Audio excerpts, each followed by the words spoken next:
Assalamualaikum warahmatullahi wabarakatuh. Pelajaran ilmu pengetahuan alam. Anggota kelompoknya terdiri dari Bayu Prasetyo, Haryana Wahyudi, dan Muhammad Azaki. Dengan judul Kondisi Bumi di Tata Surya. Bumi adalah planet ketiga dari Matahari yang merupakan planet terpadat dan terbesar kelima dari 8 planet dalam tata surya. Bumi juga merupakan planet terbesar dari 4 planet kebumian di tata surya. Bumi terkadang disebut dengan dunia atau planet biru. Bumi terbentuk sekitar 4,54 miliar tahun yang lalu. Dan kehidupan sudah muncul di permukaannya paling tidak sekitar 3,5 miliar tahun yang lalu. Biosfer bumi kemudian secara perlahan mengubah atmosfer dan kondisi fisik dasar lainnya yang memungkinkan terjadinya perkembangbiakan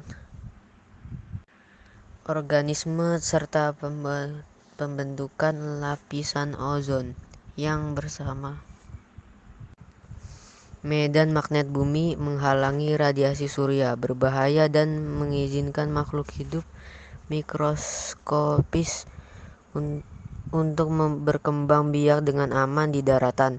Sifat fisik, sejarah geologi, dan orbit bumi memungkinkan kehidupan untuk bisa terus bertahan.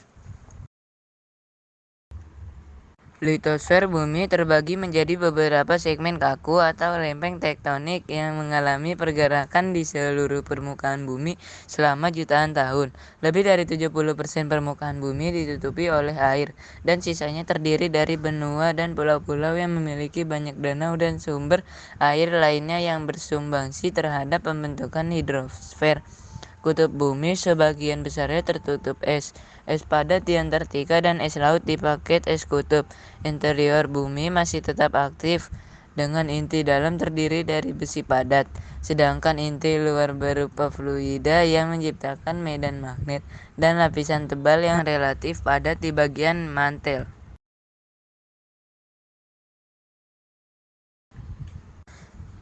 Bentuk bumi kira-kira menyerupai sferoid pepat, bola yang bentuknya tertekan pipi di sepanjang sumbu dari kutub ke kutub sehingga terdapat tonjolan di sekitar khatulistiwa. Tonjolan ini muncul akibat rotasi bumi yang menyebabkan diameter khatulistiwa 43 km lebih besar dari diameter kutub ke kutub.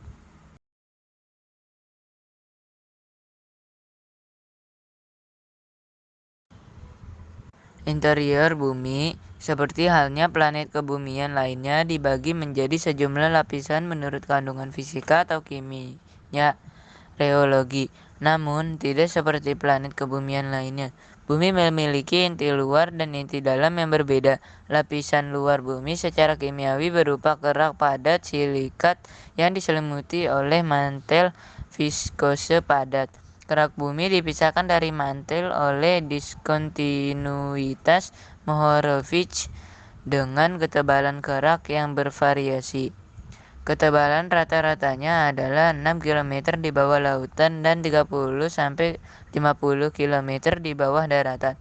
Kerak bumi serta bagian kaku dan dingin di puncak mantel atas secara kolektif dikenal dengan litosfer, dan pada lapisan inilah tektonika lempeng terjadi.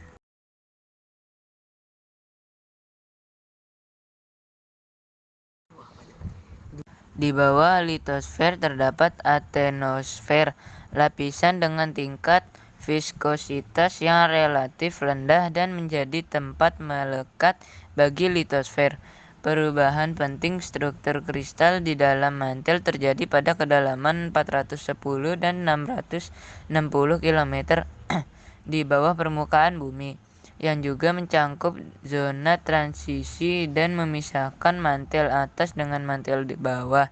Di bawah mantel terdapat fluida inti luar dengan viskositas yang sangat rendah di atas inti dalam. Inti dalam bumi mengalami perputaran dengan kecepatan sudut yang sedikit lebih tinggi jika dibandingkan dengan bagian planet lainnya, sekitar 0,1 sampai 0,5 derajat per tahun. Permukaan bumi bervariasi dari tempat ke tempat, sekitar 70,8%. Permukaan bumi ditutupi oleh air, dan terdapat banyak landas benua di bawah permukaan laut. Luas permukaan bumi yang ditutupi oleh air setara dengan 361,132 miliar kilometer. Permukaan bumi yang terendam memiliki bentang pegunungan, termasuk rangkaian punggung tengah samudra dan gunung api bawah laut. Bentang lainnya adalah palung laut, lembah bawah laut, dataran tinggi samudra, dan dataran abisal. Sisanya 29,2%. Permukaan bumi dilingkupi oleh daratan, yang terdiri dari pegunungan, padang gurun, dataran tinggi, pesisir, dan geomorfologi lainnya.